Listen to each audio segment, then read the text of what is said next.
Can you talk about falling in love? It's so sweet. It's one of my favorite experiences on this planet. The first time it happened when I was 18, my heart had been closed for the previous 8 years. My world had gotten very dark. I'd felt very separate from myself and other people. And this was the first time I fell in love. It was with a woman named Zena. And it's like artificial resuscitation. You know, when someone is stopped breathing and you have to give them mouth-to-mouth resuscitation, and then all of a sudden they start breathing again. And falling in love is a very powerful opportunity to connect with a deep part of yourself that is loving. It's very profound. It's just like it gets stirred awake through the encounter. Now, the important thing is when that happens is that you don't fall into an assumption that the source of the love is the other person. It's not. The source of the love is inside.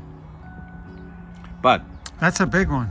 that's a big one because what? It happens while you're with them. But what happens while they're with them is for some reason, you give yourself permission to swing open the doors of your heart and idolize them, care for them, serve them. But if you do that with an assumption that the source of the love is outside and that you don't have it inside, it's going to be perilous to be in that relationship because we know instinctively we can't control what happens with the other person. Even if we have the most successful, rich relationship for years, the reality is the person could die. We can't control that. They could be gone. And if you have a long-term relationship, it's destined for that. One person's going to die before the other one does. It's just a matter of who goes first.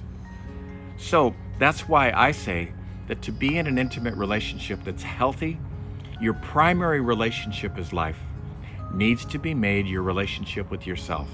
Always that's first and foremost. Then you add to that a romantic or a committed partnership with someone else.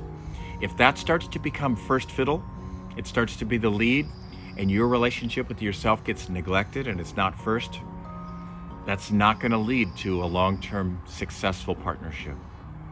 And again, we're not talking about self-absorption here. Can you make that distinction when you're talking about loving yourself? Can you clarify that, please? Self-love, when I say that, it's with a capital S.